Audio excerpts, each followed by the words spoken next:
Hi everybody, I thought I'd pop on and show you how to do fur and like a feather or fur effect. I'm just going to do it with pencil crayons to start off with on this video.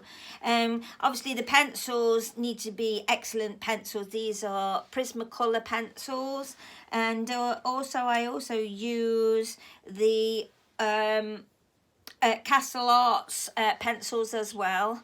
The Castle Art pencils are nice in a different way because they are a harder pencil, but the Prismacolor ones are my very favourites because they are soft and buttery. And when I say soft and buttery, I mean really soft and buttery. It's almost like an oil. Like an oil pastel. So yeah, that comes out. You have to excuse Peckety in the background. He's off on a bit of a whistling session. So yeah, and also, so I'm going to show it you with a dark pencil. It's just literally is a dark brown. Yeah, just is literally a dark brown. And then I use a tool and I pre-scratch my paper. And it's just one of those, I've shown you it before. It's a clay sculpting tool. And what you do is I just use this end because although it looks very sharp, it isn't. It's quite thick. And then I scratch into the paper. And so I'll just turn the camera down and I'll show you. So here we are then, I've just sectioned this off into little sections so that you can see. So say if we was going for a small area. So I should start off, I've got my drawing. So say if it's a ball is the shape that I'm after. And I don't know, but it's sitting on a table like this. The ball sitting on the table. And there's the shadow going across there. This is mixed media paper. When I'm doing portraits, I like to use mixed media paper. I like to work on size A4. And so you would draw in your shape. So now if this is what I'm wanting to do, and say if I wanted to make this look kind of hairy, I just scratch in with my tool. I'm very careful how I do it. I do not press on really hard. I'm just literally just scratching the surface area and taking my time and giving this a bit of a frayed look here. And I'm not going to be going. I'm just going to do this top line here. I'm not going to be going directly underneath that line now. I'm going to go back into it a little bit more. You can't actually see what I'm scratching probably from there, but I can see. I'll show you as I put the colour on top. And you need to concentrate on thinking about differences. So the differences need to be some long, some short. You can have some wavy coming down here. Yeah, the fur can be so erratic, going in different directions and things. So I'm just doing a few different directions so that you can see. And then coming across here like this. This is ideal for nice fluffy feathers. When they're all coming round like this, it looks pretty and they look fluffy when they're done. But it's not just about scratching with this tool. You do have to keep going back into it, especially when you're working with crayon. When you're working with any paints and things, you do have to keep layering up as normal, don't you? So, but if you're going in straight lines like this and then going directly underneath it, you're going to see that. So you need to have them coming in all different directions. Long pieces, short pieces. Yeah, so I'm giving it a little bit of a, so I'm taking my time This is very hard work when you're doing a pet portrait, because you've got to think about it before you're actually putting it down, which way, and you've got to be able to see. You can actually feel as well where it is, and which makes it nice. You can do this also right with just a knife that you would use, you know, a craft knife. You can just use the very edge. I worry when I'm doing this with a craft knife because I'm frightened. It's a good effect, but I'm always frightened that I might cut the paper. And, you know, you have to think about safety aspects as well. And if you're showing this to some children or something, you know, you really wouldn't want them to be using this kind of a tool. So look around for different tools, and like I said, this one's like for clay sculpting, and you get about 6 in a pack like this. They've all got all different shapes. And because this one's like this one, look, you can make it fatter. This can be a fatter one now. Oh, that's beautiful, Peckerty. He's really going for it this morning. And then some short ones. It's got a sharp piece on the end of that one.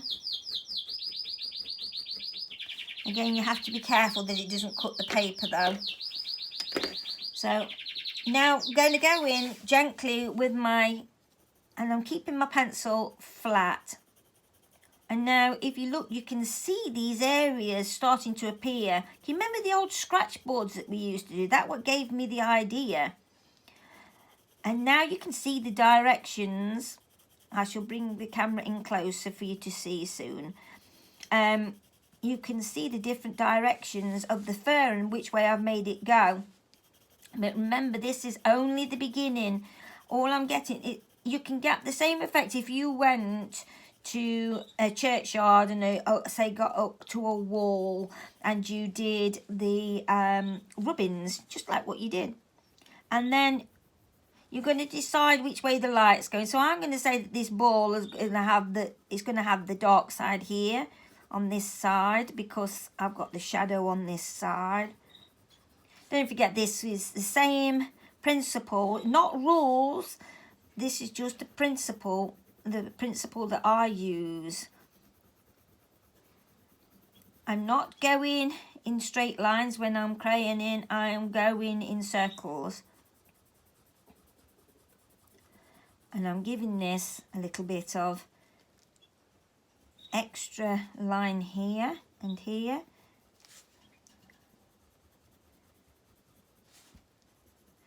These Prisma, I will warn you, Prisma colours are expensive, but they are worth every single penny. And these lines that you get in here now, I'm going to blend that in now. So that's giving it a lighter layer. And now you're starting to be able to see the marks coming through. The darker that I do it, the marks are coming through darker. I've always got Dotty, a little brush on one side to get away any of the lines. And then I'm going to go in with a darker one. I'm not going to use the Castle Arts one because actually I will do. Let me just give it a little bit of a sharpen. The Castle Arts pencils are still really, really good, and they are cheaper. And that one, I'm having problems with that one. Let's just go in with a darker or a different brown. Here, oh look. So this is showing you how you can build up your layers. So I'm changing the colour of this now.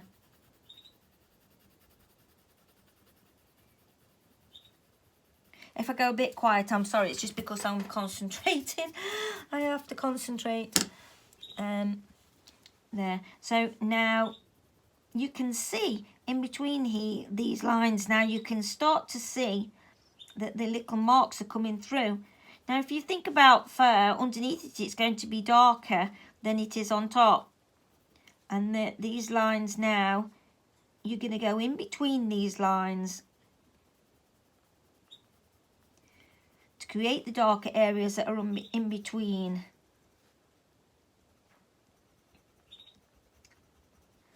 I know it's a ball shape that I'm showing you, but I can't just draw an animal just like that to show you. But this is how I do the fur. A bit darker on the shadow here.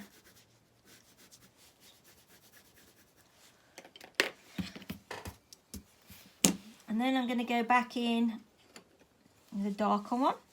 This is a Castle Arts one now. More, it's not the colour that's on the end of here actually. It's a lot darker. It's a very dark grey. So I'm going in with a darker grey now, and I'm just darkening those areas of where I want it to come through. So this is a great technique for doing whiskers and things like that.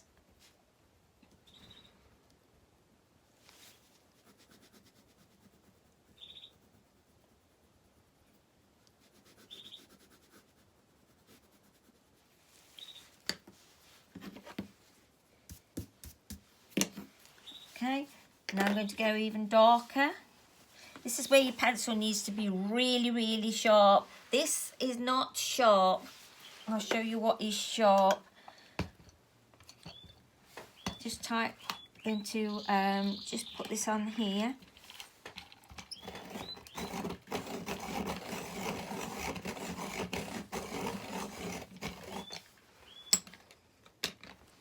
There we go.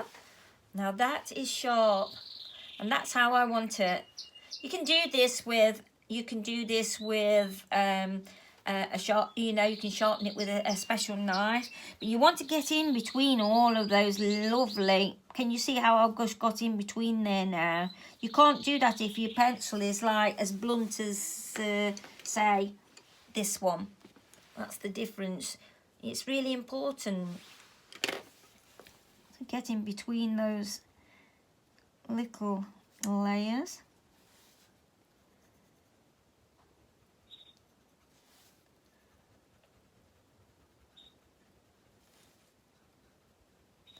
This is why I'm just doing a small object so that you can see. I can put some more in over here now.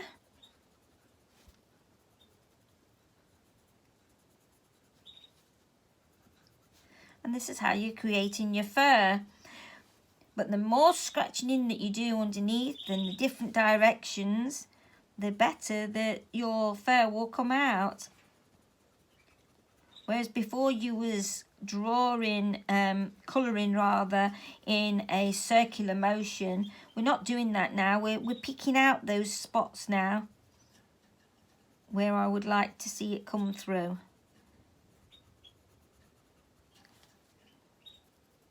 And the darker areas that's underneath the ball now, I want those to be really dark. And then I'm going to take a blending pencil, which is here. This is the colour. I've only got this much of it left. I've just ordered some more, so I've put it in a pencil extension. It doesn't matter now that this is slightly blunt, and I'm going to just blend that in.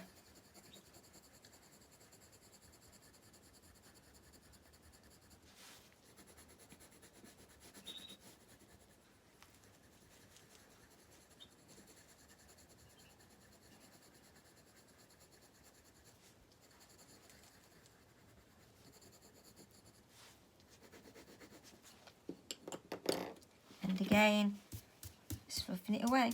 And so you can make this darker, as dark as whatever that you want. You can go really dark, you know.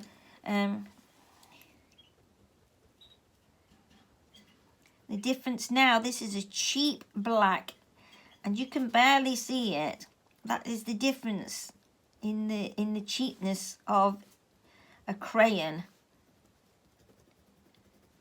And it just doesn't show up just the same. It's not buttery, it's hard. You can feel the difference. It's very, very hard and uncomfortable. So I'm just going to sharpen up this ivory black one now. This is Castle Arts one again. So excuse the table wobble in a minute. These little sharpeners are really cheap. They're good as well. And I've always got a little container to get any bits off of it.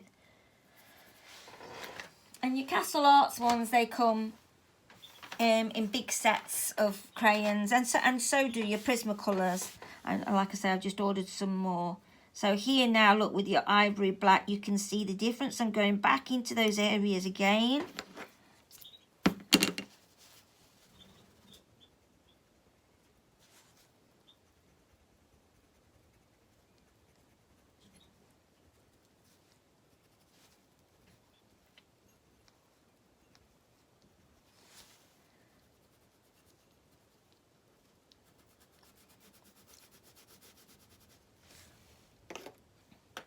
And then if we wanted to make this into a little bit of a picture, we could do.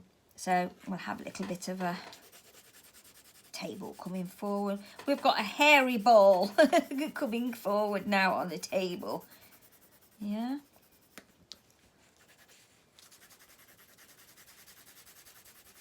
Bit lighter up there. And then we'll mix that in with, I don't know, another colour that goes, let's pick a blue that goes further back. Blue always goes into the distance, doesn't it? So a nice little blue.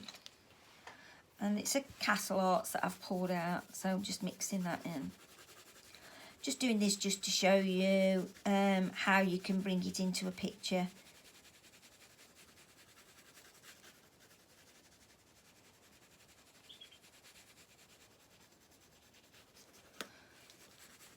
Blend that in nicely.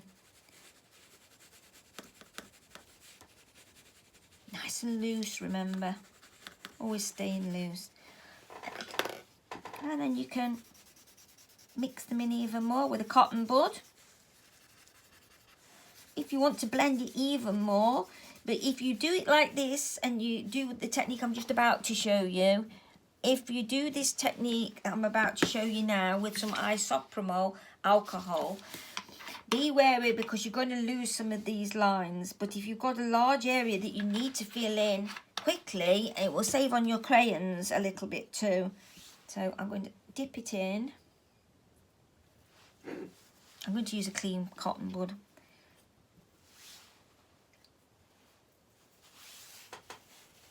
I'm just going to pull it over the top of it, going in the direction of the hair.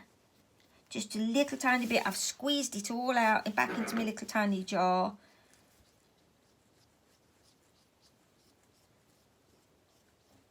And now it's blended in beautifully. If I want to blend the top in now to the bottom, I can. It's a good way of filling in your little gaps.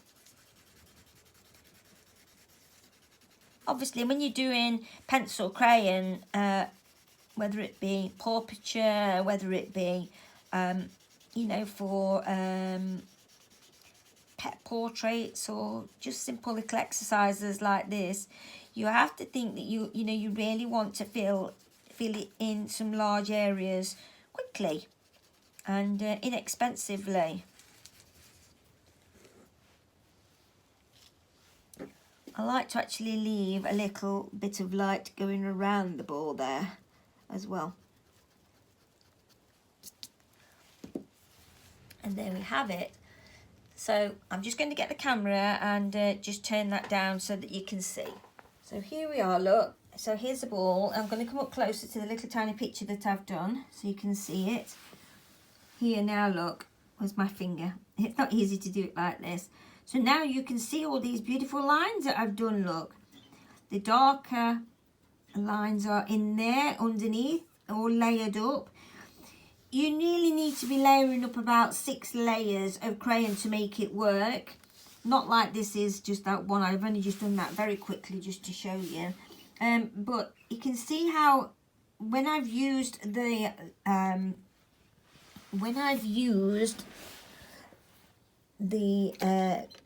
tool at the end of it, you can see where I've pulled them down to be longer.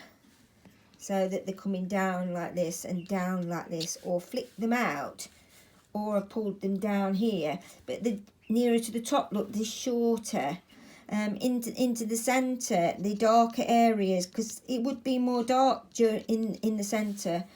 Obviously with the shading of this particular ball, how I've done it, the shade is underneath, and so it's going to be darker there, and then it's going to come out, and the shadow is going to come out and along that side.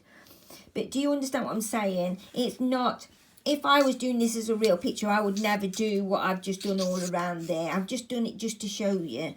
And then when you start going on to a portrait, I've got one here that I've started. These are the underlayers of the fur. Look, it's all scratched in. Can you see? It's all scratched in. So they pulled the fur out longer there. Yeah, but all these little white bits that you can see here, where's my finger? Here, I've already pulled the whiskers out, look, ready. And I pulled the whiskers out ready. I did them in black and then went over them in black just so where I can see them. But in the end picture, the whiskers will be white because I should just go over it with a white highlighter. But if you were starting out and it was black, you can actually also, with your little tool, you can actually also still go in and pull out some areas on top of, so if you want more lines or more white lines, you can. If that dark area there, it's too much and I don't want that too much, because it's got a few layers on it now, I can actually pull that out a little bit so it's not quite as dark as what it was. So you can actually scratch on top, like on here. So all you have to do is look at your photograph and see which way that your fur's going, and it's a lovely thing to do. So close up here, always use your brush. That's why I've always got Dotty. It's a really old brush, but nice and soft. And so yeah, so that's how I go ahead and do it. And you can see what I've done. Look on that ball, as close up as I can get it. So I want you to all go and have a go. I can't think that this can be done with watercolour paint. Let me just bring the camera back up. So here we are. So I can't think that this can be done with paint, really. But, you know, you can see that the hair and the fur is there. And it's exactly the same technique. It could be used as feathers. You would just do your scratches in a different way. You know, you get to learn as you're working which way that those scratches will go. Beautiful technique though, and I absolutely love it, and that's how I do all my pet portraits. So have a go. Divide it up, some small piece of paper, and divide it up, look, and you can just do different kinds of things. All right, have a go, enjoy it, and I'll talk to you all soon. Bye. Got to say, please don't forget to like and subscribe and press that bell so that you get notifications of when I've got a new video out.